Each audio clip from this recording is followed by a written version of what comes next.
सभी को सुप्रभात। मैं शिषपाल में गुरुग्राम डिग्री कॉलेज 5 बेलम श्री विजयनगर के इस यूट्यूब चैनल में आप सबका स्वागत है। हम पढ़ रहे हैं हिंदी साहित्य BA पाठ पर प्राचीन मध्यकालीन काव्य, जिसके अंतर्गत आज हम नया टॉपिक अपने पाठ्यक्रम में मीरा के पद हैं, उन पर आज हम सप्रसंग व्याख्या करेंगे। सबसे पहले हम मीरा का जीवन परिचय के बारे में जानेंगे। मीरा के पद सभी को ऐसे मौखिक आते हैं। आसान राजस्थानी ब्रज और गुजराती भाषा के मिश्रण से इनके पद हैं। आसान पद हैं, उनको हम सप्रसंग व्याख्या करेंगे। मीरा का जन्म कहाँ हुआ, कौन इनके गुरु माने जाते हैं और इनकी जो भक्ति है वो किस प्रकार की है, श्री कृष्ण को मीरा ने क्या माना, उसके बारे में आज हम जानेंगे। तो आप अपना रजिस्टर पेन पास में होना चाहिए। मुख्य बात है वो आप अपने रजिस्टर में अंकित कीजिए साथ साथ में। तो मीराबाई का जो जन्म है संवत 1555, जन्म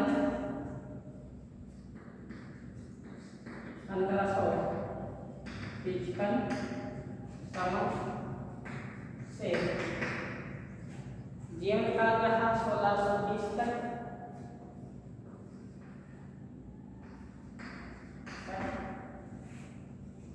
मीरा का जन्म कुड़की नामक ग्राम में हुआ था।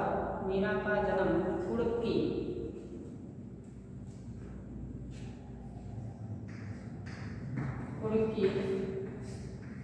ग्राम में हुआ था, नामक ग्राम में हुआ था। और कहते हैं बचपन में ही मीरा की माता का देहांत हो जाने से इनका लालन पालन दादाजी के पास मेड़ता में हुआ। देखो, बचपन में ही इनको संकट आ गया, माता का देहांत हो चुका था, माता का साया सिर से उठ चुका था। दादाजी के पास मेड़ता है, वहाँ पे इनका लालन पालन हुआ। अपने पिता रतन सिंह की इकलौती पुत्री थी। किसकी थी? रतन सिंह की इकलौती पुत्री थी। रतन सिंह की इकलौती पुत्री थी। इनके दादाजी भगवत भक्ति का में ले रहते थे। दादाजी अब परिवार है, परिवार का प्रभाव बच्चे पर पड़ता है। पिता अगर भक्ति भावना वाला हो तो बेटा भी उसी अनुकूल अपने भक्ति आराधना करता है। इसी प्रकार दादाजी जब भगवत भक्ति का मीरा पर भी इनका जो बालपन हृदय था उन पर पड़ा, और धीरे धीरे ये प्रेम है वे अटल हो चुका था और अनुराग में परिवर्तित हो गया प्रेम इनका। फिर बताते हैं मीरा का विवाह है तोड़ के राणा सांगा का पुत्र विवाह है मीरा का तोड़ के राणा सांगा का पुत्र भोजराज के साथ हुआ था।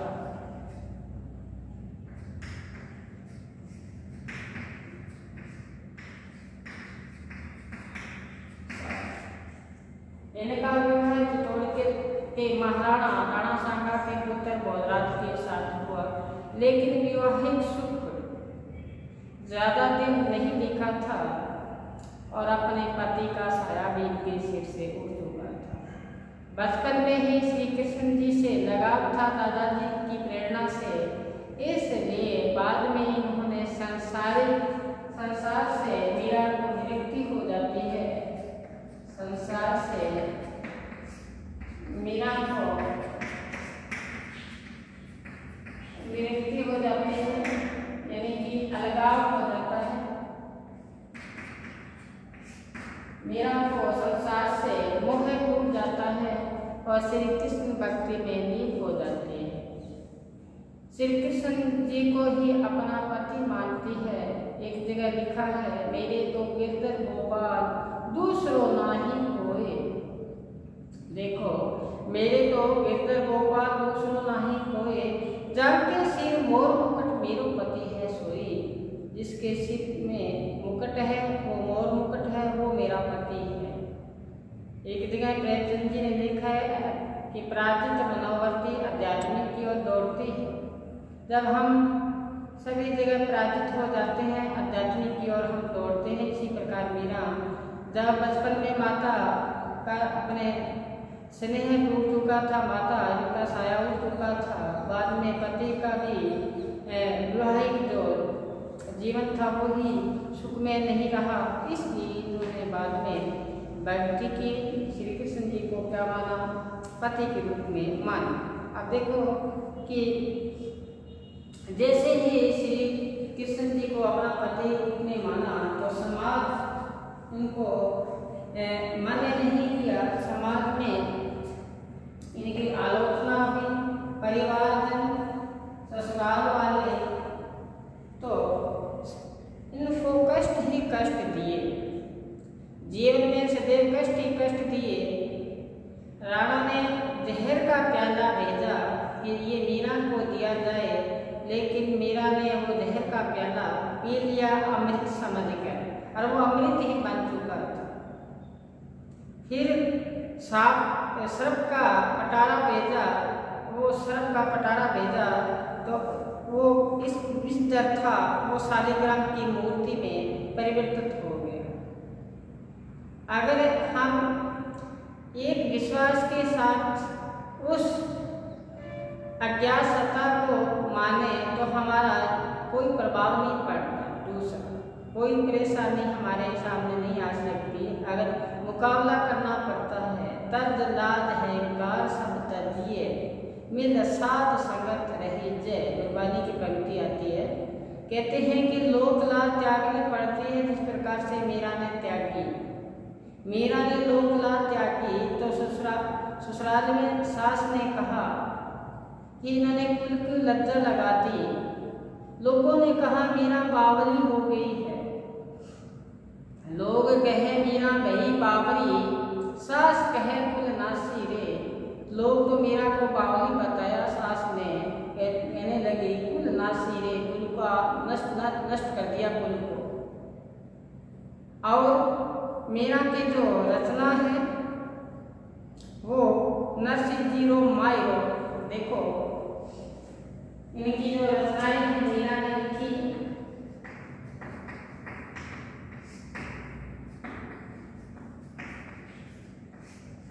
नरसिंह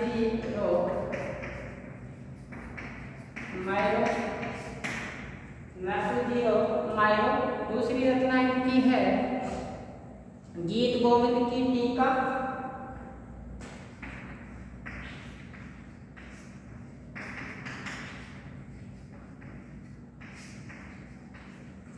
गीत गोविंद की टीका, गीत गोविंद की टीका पहले बताया मैंने, नरसिंह मायो। मीरा का मला, मीरा बाई का मला,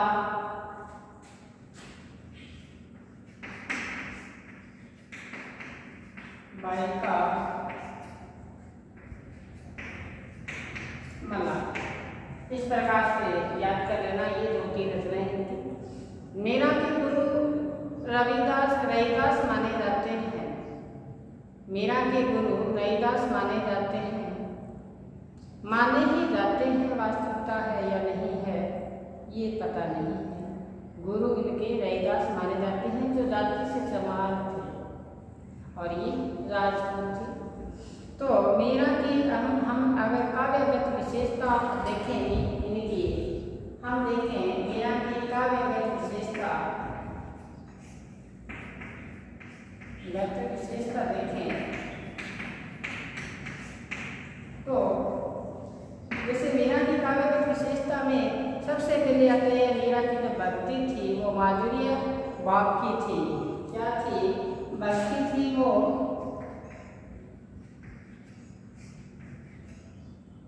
माधुर्य भाव की थी।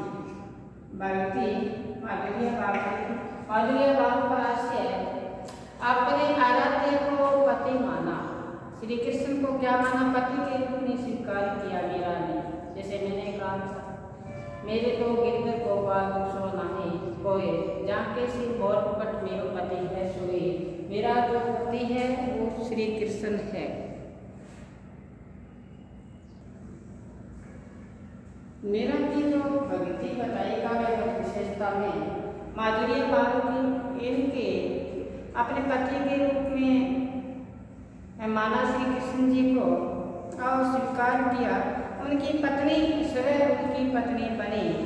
नारी होने के उनके पदों में आत्मसमर्पण का भाव और अनंतर मिलना दुर्लभ है। इस प्रकार का इनका भाव मिलता है। दूसरा, इनके मीरा के पदों में विनय भाव के पद है।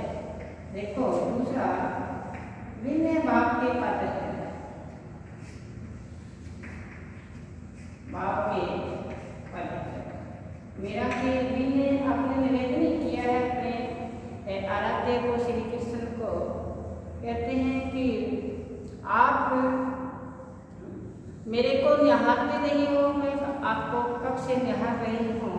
तनक हरि चितवो मोरी और हम चितवत तुम चितवत नाही, दिल के बड़े कठोर हमारी आशा तुमसे और न लाख करोड़। मीरा के प्रभु हरि अविनाशी दूंगी प्राण ठकोर। तो इनकी जो पद है विनय भावना की पद है। इसी प्रकार मीरा ने जो भक्ति है आलम्बन भाव के रूप में चित्रित किया है। आलम्बन में घन घटाए घोर वर्षा, चातक की पुकार विनही प्राणों का चित्कार बनकर उभरी है। मीरा के पदों में जो मुख्य पदार्थ है वो है गेय पद। देखना, गेय पद इनके पदों में गीतों के माध्यम से गीति काव्य है। बस है मेरे नैनन में नंदलाल, या आली मेरे नैनन बाल पड़ी, कब की ठाडी पग निहारो अपने भवन खड़ी। कब की ठाडी पग निहारो अपने भवन खड़ी, तुम आप बिन मैं प्राण कैसे रखूं, क्योंकि आप तो मेरे हृदय में बसे हुए हो। तो इनके पद है वो गीति काव्य की पद है। इसी प्रकार मीरा की जो भाषा है वो राजस्थानी पद और गुजराती भाषा की बात करें तो मीरा की जो भाषा है वो राजस्थानी, गुजराती, इनकी भाषा राजस्थानी गुजराती ब्रज भाषा इनकी मिश्रित है। तो ये हमारा परिचय के बारे में जाना। कुर्की ग्राम में इनका जन्म हुआ। बेटा में रतन सिंह की इकलौती पुत्री थी। इनका विवाह चित्तौड़ के राणा शर्मा के पुत्र भोजराज के साथ हुआ। संसार से जैसे ही भोजराज की मृत्यु हो जाती है उसके बाद मीरा का संसार से मृत्यु हो जाती है। भक्ति भाव में लग जाती है, क्योंकि भक्ति का जो प्रभाव पड़ा इनके दादाजी से पड़ा।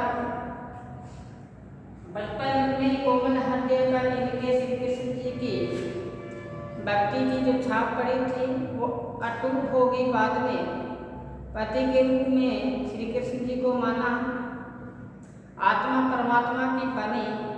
इस प्रकार से फिर हमने बताया कि इनकी जो रचनाएं हैं नरसे जीरो मायो गीत गोविंद की टीका, नरसे जीरो मायो गीत गोविंद की टीका और मीरा बाई का माला काव्य विशेषता में हमने थोड़ी चर्चा की।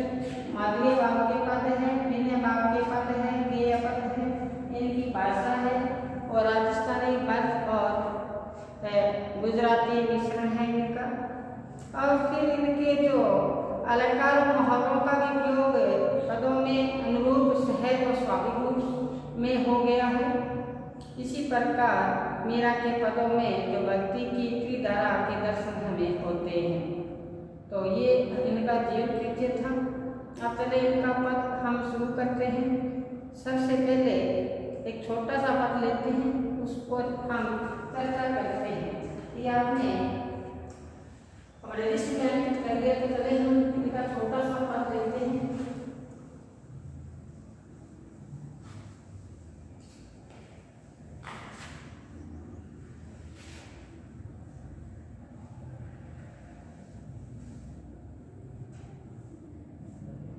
क्या बताते हैं, मीरा क्या कहती है, तनक हरि चितवो जी मोरी और तनक हरि चितवो जी मोरी और विनय के पद है। क्या बताते हैं, मीरा निवेदन कर रही है श्री कृष्ण जी से, कह रही है कि तनक हरि चितवो मोरी और कि थोड़ा सा मेरी तरफ भी ध्यान दो।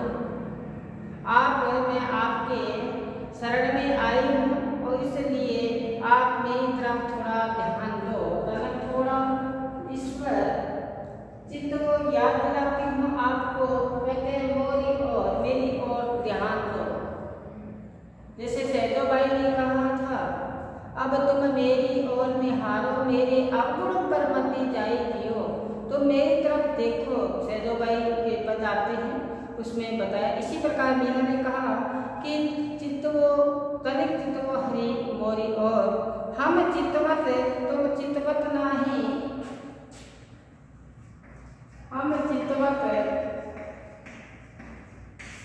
तुम चितवत नाही, दिल के बड़े कठोर,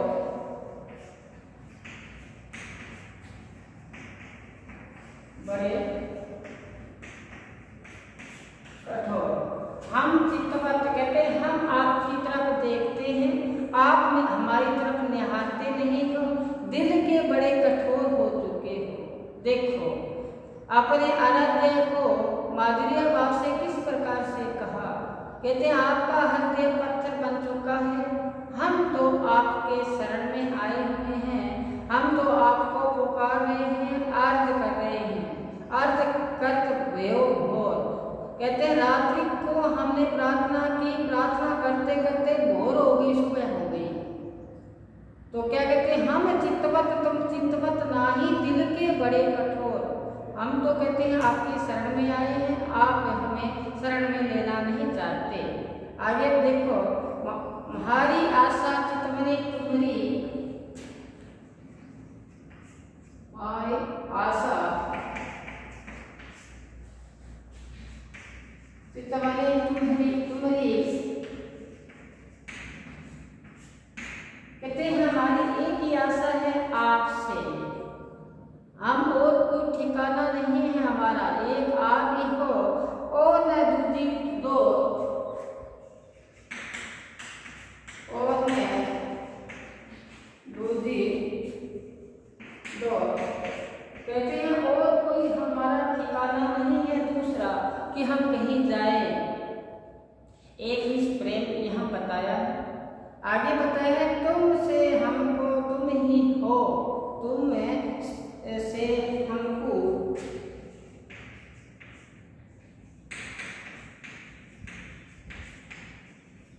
तुम ही हो। कहते हैं एक आप ही हो मेरे लिए, और कहते हैं हमसे लाड करो, हमसे लाड करो। हम तो आपके लिए हैं, आपसे प्रेम करने वाले लाखों हो सकते हैं। कहते हैं जल में बसे कुमोदनी चंदा बसे आकाश, दो ताही को भावता तो ताही के पास। यही प्रेम के बारे में यहाँ बताया है कि हमारी आशा आपसे है। कहते हैं आपको जानने वाले लाखों हो सकते हैं, चाहो अनचाहो ज्ञान प्यारे, रीति रीति विषम रोम रोम रमी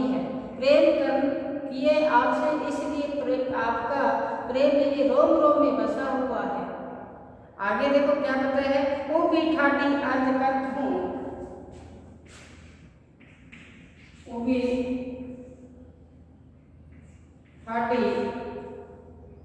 भी ठाडी आज करत हूँ,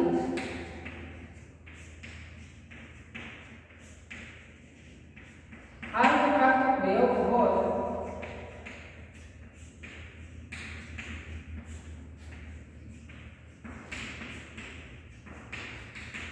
कहते हैं मैं बैठकर आपका इंतजार कर रही हूँ। इंतजार करते करते रात्रि व्यतीत हो चुकी है। ऐसा एक निष्ठ प्रेम मीना का। और क्या बताए, वो भी ठाडी आज करत हूँ, आज करत भेव घोर, कहते हैं सुबह हो गई है, पूरी रात्रि भर आपका इंतजार किया।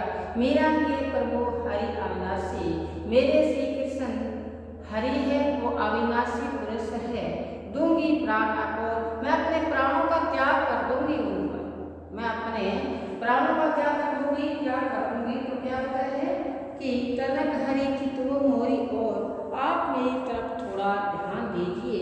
हमें चितवत तुम चितवत नाही, दिल के बड़े कठोर, आप दिल के बड़े कठोर है। वो भी ठाडी अर्ध करत भई घोर, मीरा के प्रभु हरि अविनाशी, मीरा के प्रभु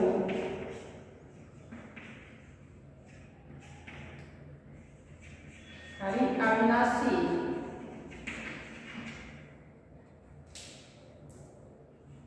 अविनाशी दूंगी प्राण आपको,